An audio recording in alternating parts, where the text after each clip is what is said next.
60% of the written sales letter battle, which again, we're gonna talk about written sales letters tomorrow, but 60% of the battle is the visual. Your copy can be freaking brilliant, but if the visual sucks, man, it's not gonna convert. Even with email, you know, you can ask Steve how much time I spend on the visual of it. What does it look like? How does it read? How easy it is on the eyes? It's really important. Now, if you pull back and you go, then we talk about the written sales letter. You know, in the world of copywriting, design and copywriter are two different people. And to really create an awesome written sales letter, you need both. Very rare, and Steve, you can correct me if I'm wrong, but very rare do you find one that does both, right? And it makes all the difference in the world. You can double your conversions just by the visual appeal. Bolding, underlining, italics, subheadlines, highlighting, imagery, the length of each sentence. Okay, the length of each sentence. Let me, do we have a whiteboard marker? There we go, okay. When we write a written sales letter, just to give you an idea, because it relates to our question, here's a short line. Willie and I were just creating this. 13 years ago. It was 13 years ago. Break. Medium line. Break. Now, from here, I would say go like this. And then again, a short line. Okay? Is that, no, I mean, you can change it, it can be different, but I'm paying, again, I'm in your head because I'm trying to make sure I hook you. If I throw too much at you right from the beginning, it's not. So now, is the copywriter responsible for that? My answer, a good one, is you really care about your copy? Don't give ownership of the visual outlay of it to somebody else because they're gonna stink it all up. You control, remember, you control the journey. It's yours. You're the director of this story. You control the journey, and visual is a big part of that.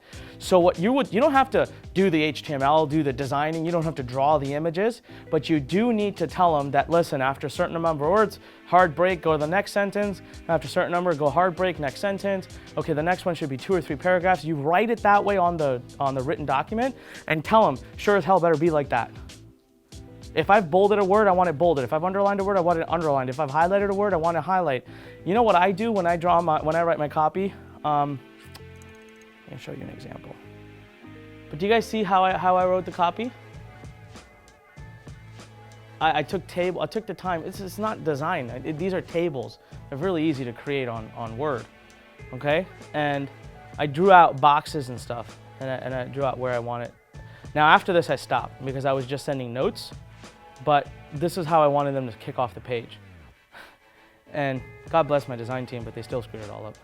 So, you know, you gotta be specific. I'll always have a second review. I almost always have to have a second review. All right, so yes, you have to control the visual. Now, let's talk about VSLs. When I do my VSLs, what I've come to learn is that you have to, now obviously when you're doing a VSL, you don't necessarily have to show the highlighted words and all that, but it depends on what kind of VSL you're doing. So if you're doing a VSL that's just straight kinetic, which is like white screen, black text showing up on top of it, then there are gonna be words that you want highlighted, you want underlined, you want all that. Then do it in the script, the written script. Give it to them, right? Because if you record a VSL, you have a written script that you were reading, and it's gonna make the VSL creator, your video guy's life a lot easier when you can just give them a document file and they can just take the words from it, but take the extra 20 minutes to highlight what you want highlighted. Now let's go next level. When we talk about VSLs, we'll talk about like, you know, documentary style VSLs. We'll talk about content-based. So absolutely, when I give that script to my video guy, it's got bracketed points in red all through it with pointers. I want animation here. I want the animation to do this here. I want to break out here. I want a countdown timer here. I want to make sure you change the color of the screen here. I want to do this. I want to do that. And then I sit and I watch it meticulously and I give him notes. At this time marker, there changes. This time marker, change this. Now, you're going to get copywriters in the world that charge $40, $50, $60, $100,000. They're going to say, dude, I wrote the script. That's all up to you. It has nothing to do with me. And I say poo-poo on them because that sucks. Seriously, go that next level, add that offer to your client and do it. You want to charge extra for it? Trust me, don't charge extra for the first one, but you provide that to them, the second one, you can charge whatever the hell you want. They're gonna be in love with you because they can just submit that directly. They don't have to think about it, and you get to control how your vision comes to life. Makes all the difference, okay? If I could, and I will find it, when we talk about VSLs tomorrow, I will show you the written script for my inbox blueprint sales video that we did that's now gone, expired, but how many of you saw that sales video? It was a documentary style sales video. It's a 30-minute movie, okay? It starts at my house, sitting in the car, it says, so you wanna make extra money online, huh? No. While I'm driving down now, come with me. I have put pointers in there, use B footage of cars, so when we were filming it, I got in the car and I drove and the cameraman would stand and he'd get the shot of the car driving by. He did the inside of the car. I said, okay, this part of the video should be shot inside the car. This part of the video needs to be shot with me standing in front of the hotel with this angle, with the hotel in the back. And then I want a video of me shot walking down, walking this way. It's all listed. Then at this part, I want to do a breakout where we get, that reality TV show feeling where the person is brought to the side and they kind of dictate their feelings during that time. All of it, to the point where I said, okay, when I wake up in the morning the next day, I want clips of like me putting my watch on and me like, just kind of showing me waking up, coffee brewing, all that. We ended up not using some of it, but it was there. So we knew every single shot to catch. Then there's a shot of me, sped up shot. I was like having me going really fast into the elevator, hitting the button, going down, and as soon as I come out of the elevator, I make a face at the camera. All of this is put into there. So although it looks completely organic, it ain't. Now, the actual things happening in that room, the students, that was. The only part of this copy that I was just praying up and down for was that these students get results and that these students have genuinely great reactions, okay? Which, to protect myself, I made sure I got 5 students, different types of students. We got bubbly people, we got more like type of people, and I was wanting to catch every range of shot. And the person who was a little the guy made $1,200 overnight. You show him his reels, he's like, oh. And I'm like, well, that's a boring shot. Like, I can't use that on my video. It shows no excitement. But then we had the one person who goes, no way. And then just a huge high five, And another person turns around all on his own, you're Batman. That became the theme of the whole video, because he said that. We created pages that looked like, had like a Batman feel. We used chose audio that sounded more Batman dark because he said that. We built it around that clip. Now, that wasn't planned. But even there, I went through the extra measure of protecting myself by getting different types of people, so I knew at least one of them would give me something that I could work off of, right? But, there were parts that were staged in the sense of when I'm walking in, I've got all 5 students standing at the side that are waiting for me like a reality TV show. You guys think that's not staged? They got to catch some of those shots. They tell the contestants. So I walked in the room and said, hi, everybody. Hi. Hey, listen, I got to get some footage real quick. Nice to meet you. Do you guys mind standing here real quick? I'm just going to walk down. They're going to hit, say action. I'm going to walk down the hall. I'm just going to shake all your hands. You're going to say your name. So during that part, I have it in my script that as I shake their hand, boom, camera freeze, changes the archaic, like the mosaic color, and it breaks into them saying, I'm so-and-so, I'm a mom, and then and then back to the shot of me shaking the next guy's hand. All planned out initially. We had a meeting about it. Now I'm talking to you guys about VSL like next level stuff, okay? I don't want any of you guys attacking this route first. It was a lot of work. It was one of the hardest I've worked in 3 days of my life.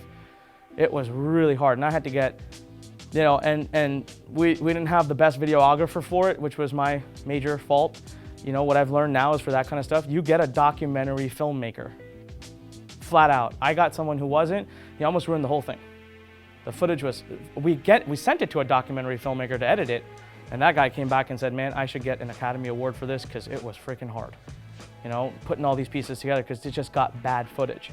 So, but yes, I think if I'm hiring you and I want a scripted, I say I want a story based with live shots, yeah, I want that. Right now I'm going to be helping Fred with copy for one of his upcoming launches. And what did I tell Fred last night? I texted him, I said, hey, we're going to have a camera here, be ready.